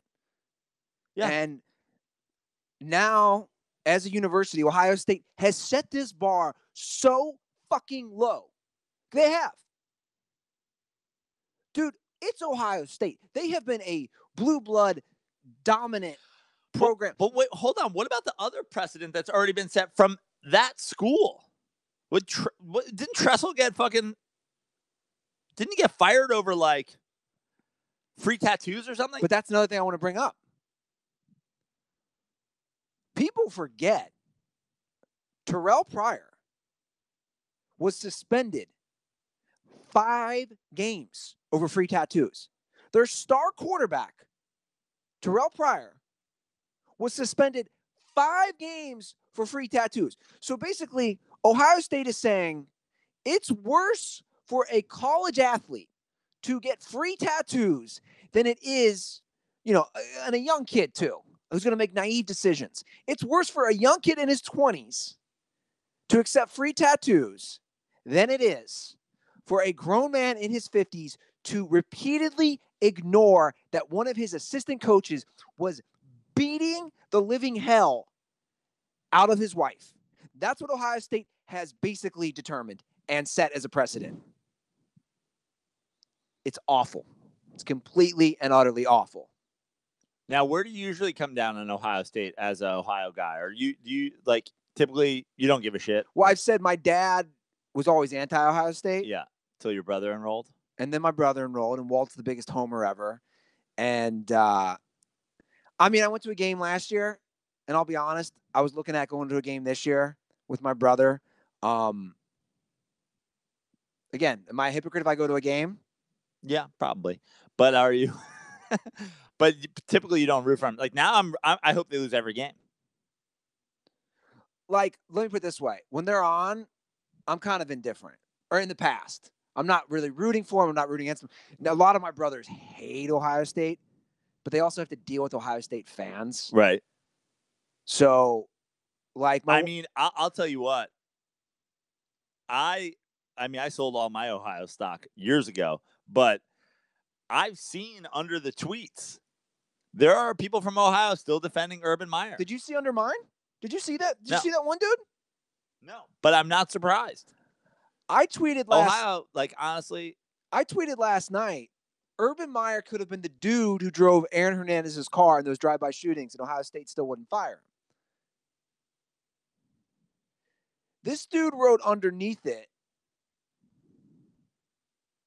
who did Urban Meyer physically abuse again? Well, yeah, but you didn't say that he was the shooter in the Aaron Hernandez thing. You said he would be the driver. That's why I purposely did that. Right. And then these people are debating under my tweet. He didn't do anything. What do you mean he didn't do anything? He looked the other way. He looked it. I wonder as an Ohio State fan if they had the same opinion about Joe Paterno, who didn't do anything either. Or let's say if they're arch rival, if something happened with Jim Harbaugh. Dude, he looked the other way. And Prano's analogy is right. It's like if you did something really bad, the whole dirty, like we have to reevaluate everything. Yeah. I mean, there was, fuck it, I'll just say it. He doesn't live here anymore. And it's funny because we actually got a comment in the YouTube section from our boy, Enemy of the Stanga, wanting to know if anyone else died in Savagetown. There have been no other deaths in Savagetown as a quick update. But a guy who used to live 2 doors down from me, I heard a woman getting hit. I was out grilling. They don't have those grills anymore. And I heard a lot of noises, and I called the cops. This is like 6 years ago in Savage Town. I called the cops because it's the right thing to do. And whether she's faking it, I don't know. It's not my place. Look, Right. But I called the cops. Every time I saw that guy after that at the pool, he was always a nice guy to me. I never hung out with that guy once, is my point. He was my neighbor, 2 doors down. He always wanted to hang out. He always wanted to do stuff. He was in the entertainment business, like behind, producer, behind the scenes, all that shit. Anyway, I know for a fact, I'm pretty sure he was hitting that girl. But you're also saying you don't know for sure, but you're still not going to hang out with him. But that's what I'm saying. Yeah. Urban Meyer knew for sure. Always asked me to hang out. Urban Meyer knew for sure. He had some really cool stuff, equipment too. He wanted to basically let me use for dirty sports. Never did I accept it. Every time he knocked on my door, it's like, I never told him that I called the cops on him. What's the point? He for sure had a cocaine problem too. But my point is this. I didn't hang out with him. I didn't accept any of his offers. I was friendly, but like you said, yeah, I didn't know for sure that he was hitting his girl, but I don't want to be around that type of person. It goes back to the same thing that there's no consistency whatsoever. I low-key defended the Paterno thing because, like I said, it's like the head coach of, like, Joe Paterno was the fucking mayor of the town. He had a lot of things on his plate. What did that senile old man know about what happened 30 years ago or 20 years ago or whatever it was? I don't know. And everything's gone. His wins are gone. His statue's gone. Everything. It's basically like he didn't coach. Urban Meyer knew. This is out there. He has all the information. So, he facilitated one of his assistant coaches beating up his wife. He facilitated it. 3 games? Seems wrong. Seems like he should have seems like he should just be fired, and that's it. Well, the point I was going to make earlier was this. It's Ohio State, right? They're a blue blood. They're not going to have a problem replacing. They will this year. That's the thing. It's all money. But my point is this. But what do you mean? I'm saying, Joe, if they fire Urban Meyer, let's say they fire him. Let's say they fire Urban Meyer. Let's say they lose to TCU. Let's say they lose to Penn State in week 5. National championship hopes are over. No playoff football money. No winning the conference money. No bowl game money. No recruits. Blah, blah, blah, blah, blah, blah, blah. It's got millions and millions of dollars in repercussions. And that's it. That's all they care about. But my argument is this: that won't happen. Even if Ohio State a bad year, I think the most games Urban Meyer's lost is 2. He's been there 6 or 7 years. A bad year for them is 4 losses. Even if Ohio State loses 4 games, they still are always a top 10 recruiting class. They're still going to pack the horseshoe every week. With 4 losses and without a coach. My argument is they can get somebody by next season, a great coach, to put them right back. That is a. Hold on, would you not agree with me? But the Penn State got Bill O'Brien, but they're doing good again. Look at Ohio. Look at Penn State again. Yeah, they built it right back up under James Franklin. My point is this: Ohio State is without a doubt a top 5 destination for any coach. Well, if you were the president of the university, then you just convince your board members, guys, it's not going to be that big of a hit, and this is why we have to fire him. Good.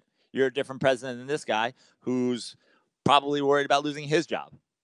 And everybody knows that, let's be honest, it's a fucking sham. The only reason anybody talks about the Ohio State University is their football team. Yeah.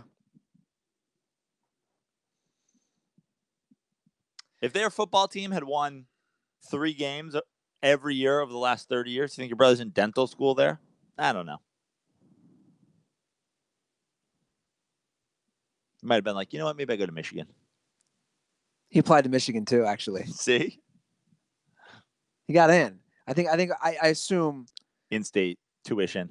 Yeah, exactly. Yeah, man. A bad look. And to wrap it up, like you said, anybody who defends this, it's just wild. Like it makes no sense. You can't defend this. He knew. He fucking knew. And I don't know how you sleep at night. That's the truth. On a pile of money. That's how he sleeps at night. But shit, Prano, if I knew you were beating your girlfriend, let's say we're killing it. Let's say Dirty Sports is killing the game, bro. It's all, and we're making all this money. I still wouldn't, like, come on, man. Or vice versa. The same way with me. It's like, but that's it really, to me, it's not even a business decision. It's an ethical one. I'd be like, I can't sit on the couch with you. I'd rather fucking throw you out your goddamn window than do a podcast with you.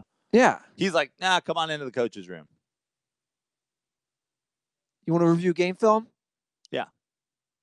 It's a fucking big hit right there. Not like the one I gave the misses, but pretty big nonetheless. Urban's like, that's a good one. And Urban Meyer, where did he get his start? His first ever coaching gig. Cincinnati St. Xavier, my high school. Really? He was like a DB coach. Wow. When was that?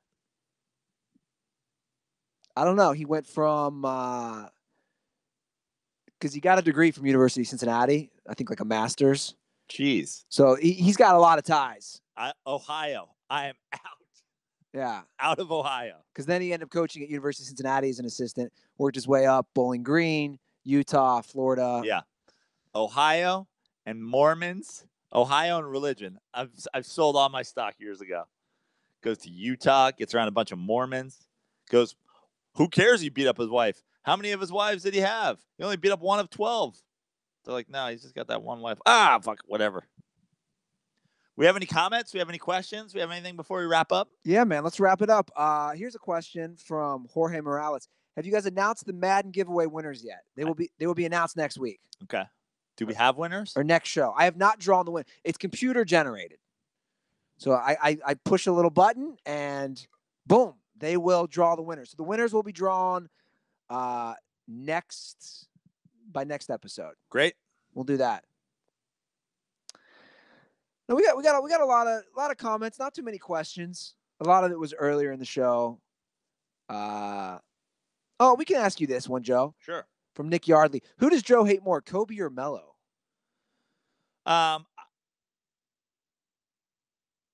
hate Melo for ruining my team. I hate Kobe slurpers. Kobe just did what, look, Kobe, I mean, obviously he sexually assaulted somebody, so not a super, like, Kobe Bryant as a person fan. Ohio State would have loved him. Yeah, but, like, it's tough. I guess I hate Melo more just because he ruined my team. But Kobe didn't exactly support Mike D'Antoni either. Pretty equal. I guess I got to give a slight edge to Melo because he was a Knick. Will you be going to Las Vegas for the Phil Mickelson versus Tiger Woods? What are we calling this? What would be the term of that? They're just playing each other for $9 million? Well, I think most golf fans are calling it the sixth major. He finished second in the sixth major. I think it's I tweeted about it last night, and this is going to be my full statement on it. So many Tiger fans were rock hard about him finishing a second in something that he created an event where that's the lowest he could finish. Did you see he finished second against Phil? I'm only going to Vegas for that if they also have a Dwight Howard Carmelo Anthony one-on-one tournament that day in a things that were cool in 2008 event weekend in Vegas. Well, that's how I was going to describe it. You'd probably know more about this than me because I don't know much about the boxing world. Now, is Phil Mickelson versus Tiger Woods? This is the analogy I was thinking in my head. Holyfield, Tyson, 3. Or no, is it when when boxers fight when they're both past their prime, because Tiger's 42, Phil's 48. Do you know what, does that make sense? Like, Yeah. I'm trying to think of a fight, or did they ever do like a fight just kind of for fun past their prime? I don't know. I'm sure people are going to be fucking stoked about this. I don't know where Phil Mickelson is in the world of golf. I don't care at all for the world of golf, but I guess cool, like a cool $9 million. But let me put it this way: It's a charity event, basically. It's a look. It's a smart event. They're teaming up with pay-per-view. It's going to generate obviously a lot of money. It's a pay-per-view event. Yeah, it's going to That's unbelievable. It's going to generate a lot of money, a lot of interest. Turner Sports is producing it, a pay-per-view event telecast. Yeah. Wow. Friday, November 23rd. I would love to know the people that would pay to watch that. But you know what it is, Prano? It is we're having the Ruther Goldberg spelling bee the same weekend in Vegas. It'll also be $44.95. This is what it is. It's a gimmick. Now, the reason I say gimmick, it's important to note, if you're past your prime and you're not one of the elite guys, you're not doing this shit. Does that make sense? I don't know. I could be wrong. I don't know when they've done this head-to-head. Again, I could be completely wrong. So come at me, guys. But you're an idiot, Ruther. But my point, I don't remember any pay-per-view golf event. That's what I'm saying. Again, it's like a gimmick thing. Yeah. Tiger, Phil, Dad Bod, Mayweather, fucking McGregor. One guy who's never boxed versus the greatest boxer ever. How will this go? One guy's black, the other guy's white. Pick a side. It's like, I mean, yeah, it's so interesting. Is it a skins tournament? Is it just like a stroke play? I think they're just playing head to head. Better score. Winner takes all. It'd be better if they were playing for each other's money. But my argument is this. The reason I say it's a gimmick,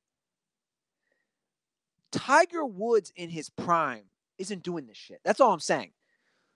All these other guys in their prime, like, who are some of the good golfers now? Like Ricky Fowler versus Dustin Johnson are not doing this. That's all I'm saying. But also no one's watching it because the only people that anybody cares about are the guys who were good 10 years ago. Tiger, Phil. Right.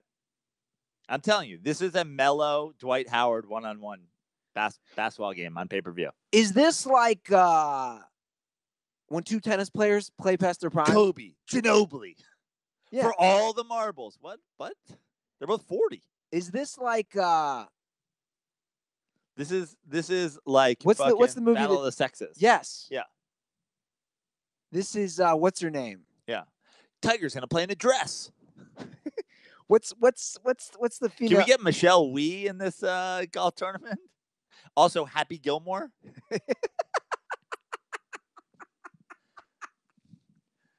4 people enter, only 1 leaves. Phil, Tiger, Wee, Happy.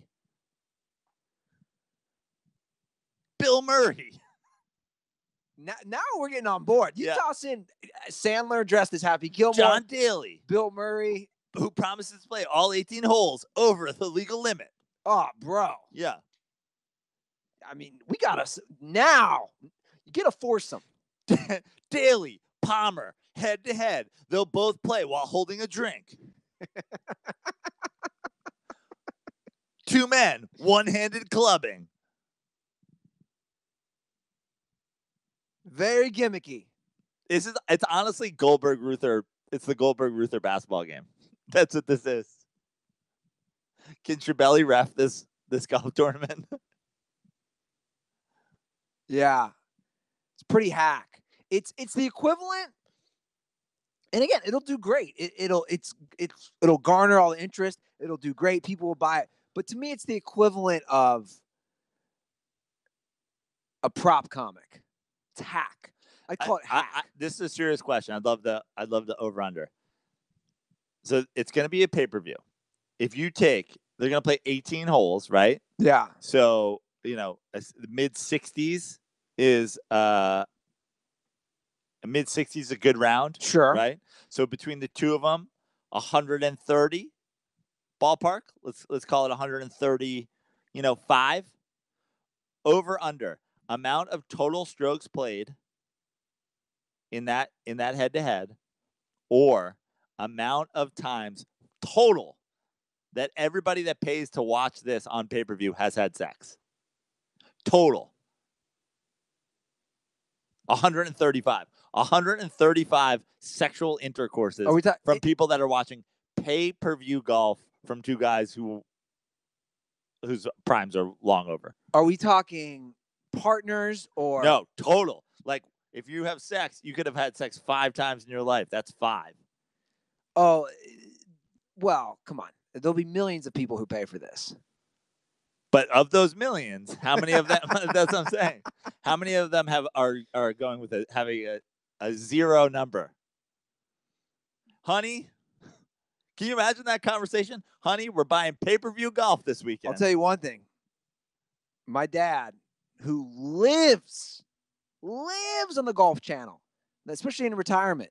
It's all I ever hear from my mom, my brothers, my nephews and nieces. Every time I go over there, all my dad does is watch the Golf Channel. 0% chance. 0%? 0. Hell no. Walt Ruther would never, ever pay for this. And I'll tell you what, that guy's had sex at least 5 times. At least. Do we end with this Richie Incognito story and wrap up the show? Sure. I mean, somebody just tweeted this at us. This headline is unbelievable. This is the headline from 2 hours ago from CBSSports.com. Police report, Richie Incognito wanted to cut off his dead father's head at funeral home. Dude, if he signs on a team. Oh, he's signing a team, all right. He's the new offensive line coach for the Ohio State University. I'm saying he's Savage of the Year. Yeah. The former Bills offensive lineman wanted to procure his father's head in order to research it. Bro. Incognito was detained and arrested at a Scottsdale, Arizona funeral home where his father's funeral was being held earlier this week. So this is all recent. They're like, you can't take your dead dad's head out into the Scottsdale heat in August. It's 140 out there. His head will explode. At various points of his time at the funeral home, he threatened to return to his car, get guns out of the car, and shoot employees. I'm going to go to my car, get my gun, and shoot everybody. Shoot employees of the funeral home if they didn't allow him access to the proceedings and his father's body. Police did find firearms in his truck when they arrived. Well, no shit. And a silencer. He had a silencer? Yeah, what are you, James Bond? According to the arrest, people from the mortuary said that the former Pro Bowler said he wanted his father's head cut off for research purposes and that he walked through the funeral home punching caskets and throwing things. Bro, savage. Punching caskets. Witnesses told police that Incognito was supposed to sign cremation papers but was unwilling to cooperate because he wanted the goddamn head. Give me the head. Yeah, Incognito, this guy. We need to research his brain. Yeah, he's got fucking crazy CTE, right? Oh, he's got insane CTE. I mean, again, if he signs with a team, it's not looking good right now. Yeah. He's almost 40. He is? Yeah, it's like 37 or something like that. I still put odds on he gets a team before Dez Bryant. No way. He was just trying to procure his father's head. Talk about a question mark. Dude, Ohio State didn't fire a coach who was letting his assistant beat the shit out of his wife. Can you imagine the Browns getting an injury? And he's like, and Hugh Jackson picks him up. Now, Richie, look, I know you tried to decapitate your father and take his head. But if I find out that you try to get anybody else's head, that's it for you here. That's it for you. You get one decapitation attempt. That's it. All right? Now, I know you like to bully guys, okay? I know you do. I know you know Juice from Miami. One time. This is a one time only. Now, I'm going to need you to stand up in front of the team. I'm going to need you to apologize for punching caskets. And then after that, we're good. But this is the only time. Now, I know you had the bully thing, and I know you had the other thing, and I know you tried to steal your dad's body. But that's it. 3 strikes, you know the rule. 3 strikes and you get a 4 strike if you play for Hugh Jackson. But after that 4 strike, that's it. We're going to call this one a foul ball. You had 2 strikes, you fouled one off. Okay? A third proper strike, you're out of here. At least for the day. At least you're out of here for the day. Unreal. Well, guys, that's the episode. Please come see us live in Chicago. I'm getting more and more turned for Chicago as the days pass. Me too. Getting very turned. Once again, you can get tickets for the live podcast at dirtysportslive.eventbrite.com. These will all be in the description of the podcast. And you can see Joe live at comedybar.com. He's headlining 3 nights. I will be there as well. So check it out. Baseball, comedy, live podcast. And who knows? Let's be Football honest. Sunday. We're going to be out and about. You're going to be drunk. I've already have somebody procuring me some marijuana. Oh, boy. So I'm going to unleash the beast in Chi-Town. Great. And we'll do it up. Yeah. Can't wait. JoePrano.com. Joe Prano on Instagram, at Fix Your Life on Twitter. Go to my website, all kinds of stuff there. Check out, if you're up in the Bay, the shows I'm doing up there. Going to be adding more in the next couple days. And then Chicago. Shout out to everybody who sent me restaurants and things to check out. Here's what I'm definitely still looking for suggestions. I want like a proper Chicago bar to go drink, like a mug, a Miller Lite. Like I want to know like the. Did you see the recommendation we got on Dirty Sports? No. You got to go to the Dirty Sports DMs. We got a great one from at Sir Ray Love. He starts it out with, "What's up, fellas? I'm pretty fat, so I know good food." He's from Jersey, and he's got friends in Chicago. Recommended some great spots, bars, and food. Great. Very detailed. Yeah. I want to sit down at a bar where I can like slug some fresh Miller Lights and try some delicious food. We got a lot of days. We got a lot of days there, Ruther. It's going to get wild in Chicago, that's for sure. Can't wait. Chirac. That's right, guys. All right, so go to joeprano.com, at Joe Prano on Instagram, at Fix Your Life on Twitter. You can follow me at Andy Ruther on all of the above. I've been doing a lot more Stoned Crawler, so you can check those out if you want to follow my Instagram. Stepping up the Stoned Crawler All game. those stories. Yeah, where I get stoned and just ride around on my bike like an asshole. All right, guys, that's the show. Have a great weekend. Get those tickets. We'd love to see you guys in Chicago. And most importantly, don't forget, condoms are for pussies.